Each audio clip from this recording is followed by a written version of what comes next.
अब इतना पसीना आ गया ना तुम लोगों के चक्कर में, तुम्हें बता बता के ये देख लो, तो किसी के बाप की हिम्मत ये तुम्हें फेल कर दे। उसके बाद अगर कोई भी पेपर होता है ना, तो उसके भाई साहब प्रोड्यूसर भी तुम हो, डायरेक्टर भी तुम हो, राइटर भी तुम हो, और एक्टर तो तुम ही हो।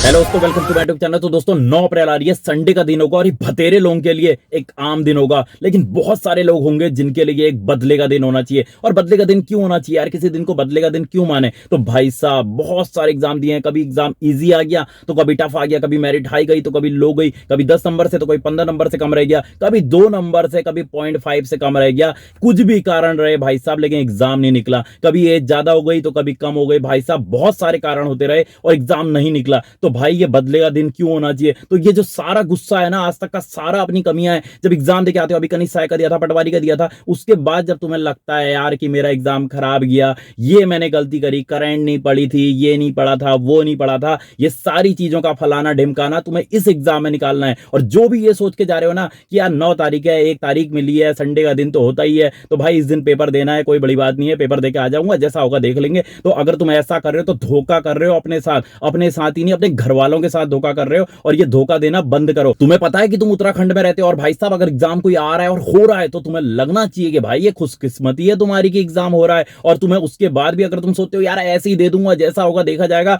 कुछ लोग ये सोचते हैं भाई मेरी अभी एज बहुत ही कम है, कोई बात नहीं, कुछ एग्जाम खराब हो जाए आए को पढ़ लूंगा, तो भाई साहब बुढ़े हो जाओगे, निकल जाएगी उम्र, उसके बाद कुछ नहीं रहेगा हाथ में। और अगर कुछ लोग सोचते हैं यार मेरी तैयारी नहीं हुई, अभी तो मैंने 1 ही साल पढ़ा है, तो ये कुछ मत सोचो। जो भी आपका एग्जाम खराब हुआ है, कुछ हुआ है, आपको लगता है ना कि यार मैंने ये गलतियां करी थी, उन गलतियों को सुधारो। आपको अगर लगता है कि आपने एग्जाम में बहुत टाइम लगा दिया था, आपके पास जो 2 घंटे थे वो कम रह गए थे, आपका जो मैनेजमेंट था, तो उसको सुधारो। वो आपको खुद सोचना है कैसे मेरे को सुधारना है। आपकी जो जो कमियां थी, अगर आपको लगता है कि आप करेंट नहीं पढ़ के गए थे तो करेंट इस बार पढ़ो। आपको लगता है हिंदी में कम नंबर आ रहे थे, मैथ्स में कम आ रहे थे, साइंस में कम आ रहे थे, जो भी चीज में आपको उसको सुधारना होगा। अगर ये सब सुधार लोगे ना तो यही आपका बदला होगा। और भैया बहुत सारे समय बाद इतना बड़ा एग्जाम आया है, 894 पोस्टें जिसमें है, 894 बहुत होती हैं यार, पहले से 50-50 पोस्टों के लिए एग्जाम होते थे, उसमें एग्जाम निकालना बहुत टफ पड़ता था। यहां पर 894 पोस्टें मिल रही हैं तो एग्जाम निकालना तो बहुत ईजी है। अब ये समझ लो, ये आपको देखना है एग्जाम को देख के कि अगर एग्जाम बहुत ईजी आ रहा है,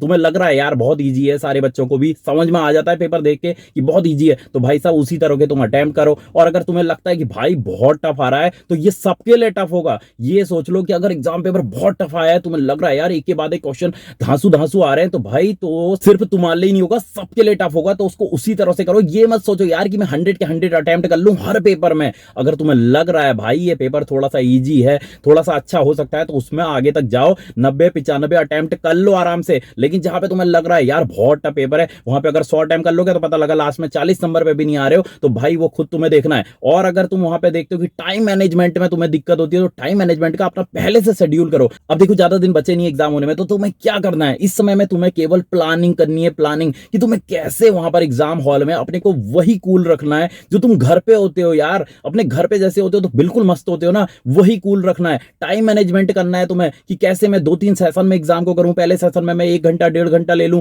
फिर 1 घंटा ले लूं, फिर आधा घंटा रख लूं, किस तरह से वो तुम्हें सोचना है, वो तुम्हारी मर्जी है। और तुम्हें किस तरह से इस एग्जाम में वो गलतियां नहीं करनी है। केवल ये याद रखना कि मेरा जो एग्जाम ये है, मैं इसमें वो गलतियां नहीं करूंगा जो पुराने एग्जाम में करी थी। और अगर ये करोगे ना, 894 पोस्टें बहुत ज्यादा होती हैं यार, इतनी ज्यादा होती हैं कि भाई साहब मतलब तुम अगर थोड़े से भी अच्छे होगे ना पढ़ने में, तुम आराम से एग्जाम निकाल लोगे, इतनी कोई टफ बात नहीं है। बस तुम्हें क्या है, इस पर अपनी जो पुरानी गलती है उनको हटाना होगा, यही तुम्हारा बदला होना चाहिए। इसीलिए मैं कह रहा हूं कि भैया 9 तारीख को खाली फालतू में लेके मत चलो कि मेरा तो नहीं होगा, मेरे दोस्त का हो जाएगा, जो मुंह से बोलते रहते हो, अपने चैट फैट में लगे रहते हो ना, तो तुम्हें यह सोचना है कि मैं करूंगा और मैं टॉप मारूंगा।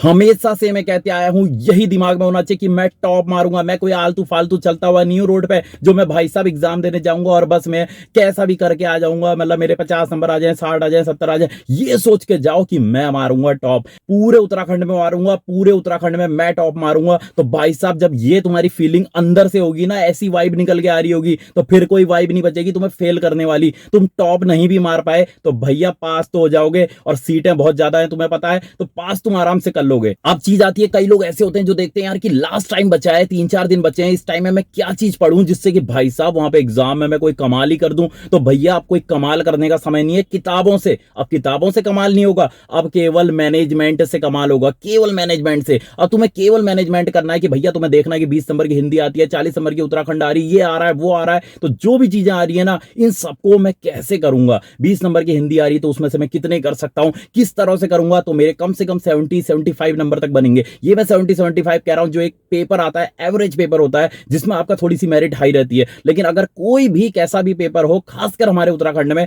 70 से 75 के बीच में अगर आप आते हैं तो आपके बहुत अच्छे चांस बनते हैं। चाहे कैसा पेपर हो भैया, बहुत ज्यादा टफ हो या इजी हो, इजी पेपर होगा तो भाई मेरिट नीचे जा सकती है, लेकिन 70 से 75 एक सेफ स्कोर रहता है। तो ये इसके आसपास तुम्हें रहने की कोशिश करनी है, अपनी पुरानी गलतियों को छोड़ो और यहां पर आगे बढ़ो। और अब वो समय नहीं बचा है कि तुम बहुत सारी किताबें पढ़ के, ये पढ़ के वो पढ़ के अपने दिमाग को बंद करते रहो। वो समय निकल चुका है, उसकी जरूरत होती है लेकिन तुमने कर लिया है, क्योंकि एग्जाम में जब बंद किया होगा वही बाहर निकलेगा। लेकिन अब जो 3-4 दिन बचे हैं, इन 3-4 दिनों में केवल जो इंपॉर्टेंट तुम्हें लगते हैं, अगर तुमने कुछ नोट्स बनाए हैं, कुछ बहुत शॉर्ट चीजें, वो चीजें पढ़ो, वन लाइनर है वो पढ़ो, और केवल करंट पढ़ो। सबसे ज्यादा फोकस करंट में करो, क्योंकि क्या जमाने में चल रहा है वो चीज तुम्हें पता होगी ना, वहां पे दिमाग खुला हुआ होगा तो वैसे ही तुम्हारा एग्जाम अच्छा जाएगा, तुम्हें पता होगा। और बहुत सारी चीजें करंट की ऐसी होती हैं जो आपके एग्जाम के जो क्वेश्चन पुराने भी आते हैं ना उससे भी रिलेटेड होती हैं। तो आप अभी करंट की चीजें पढ़ो, इंपॉर्टेंट जो आपने नोट्स बनाए वो पढ़ो। बहुत ज्यादा किताबें लाके ये भी चीज पढ़ लूं वो भी पढ़ लूं, ये बिल्कुल नहीं सोचना चाहिए इस समय में। और सबसे जरूरी बात, जिन लोगों की एग्जाम हॉल में जाके तबीयत खराब होने लगती है, बेहोश होने लगते हैं,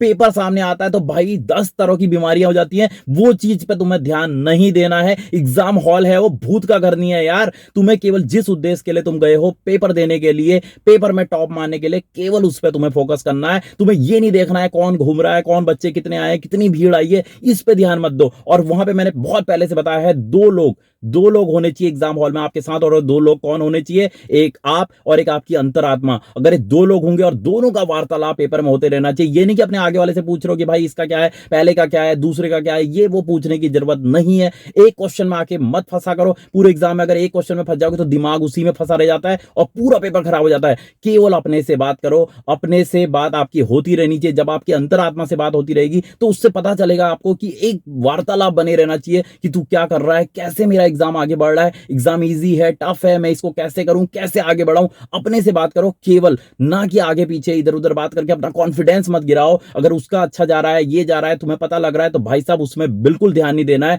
तुम्हें केवल अपने उद्देश्य पे, जिसके लिए आप गए हो, केवल उस पे उद्देश्य पे आपको फोकस रहना है। अब 1000 बात की केवल एक बात बची कि अब एग्जाम के कुछ दिन बचे। अब तुम्हारे साथ कोई नहीं होगा, ना कोई दोस्त होगा, ना घर वाला होगा, ना ही कोई कोचिंग वाला होगा। अब होगे तो केवल तुम, और पेपर तुम्हें देना है, तो तुम्हें मैनेजमेंट देखना पड़ेगा कि मुझे इन दिनों में क्या ऐसा तुम कर लो यार कि एग्जाम को उड़ा ले जाओ। और जो ये सोचता है ना, उससे बड़ा बेवकूफ कोई नहीं है कि भाई मैं तो क्या हूं, कोई पेपर बनाता है, कोई भाई परोसता है, कोई चेक करता है, और मैं तो फेल हो जाता हूं, मैं तो कुछ भी नहीं करता, मेरा तो इतना ही काम है। तो भैया उससे बड़ा बेवकूफ कोई नहीं है, क्योंकि किसी भी पेपर, अगर कोई भी पेपर होता है ना, तो उसके भाई साहब प्रोड्यूसर भी तुम हो, डायरेक्टर भी तुम हो, राइटर भी तुम हो, और एक्टर तो तुम ही हो। जब तुम पेपर में लिख के ही अच्छा होगे, तुम्हें एक बात बताओ, 75 से 80 नंबर का अगर तुम पेपर कर दोगे, उसके बाद किसी की हिम्मत है साला तुम्हें फेल करने की? तो यहां पर सारी गलती तो तुम्हारी है ना, कि तुम सोच रहे हो कि कोई पेपर बना दे रहा है, टफ बना दे रहा है, इजी बना दे रहा है, और मैं फेल हो जा रहा हूं। तो भैया सारे एक्टर, डायरेक्टर, प्रोड्यूसर सब कुछ तुम हो भैया। अगर तुम ले आओ इतने नंबर ना, 75 से 80 नंबर ले आओ, तो किसी के बाप की हिम्मत नहीं है तुम्हें फेल कर दे उसके बाद।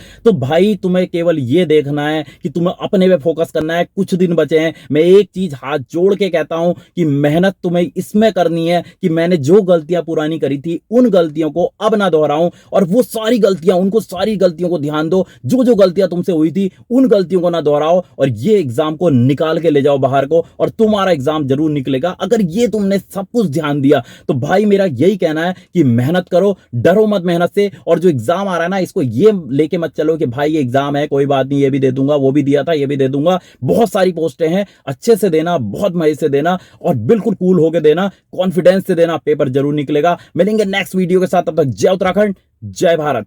अब इतना पसीना आ गया ना तुम लोगों के चक्कर में, तुम्हें बता के ये देख लो हालत बुरी हो गई। लेकिन भाई बोलना तो पड़ेगा, मैं एसी भी नहीं चला सकता यार गाड़ी का। अगर मैंने गाड़ी स्टार्ट कर दी और एसी चला दिया ना, तो बिल्कुल आवाज नहीं आएगी, आवाज इतनी बुरी हो जाएगी। लेकिन कोई बात नहीं, चलते रहता है भाई। लेकिन तुम फोकस करो, ठीक है? Best of luck.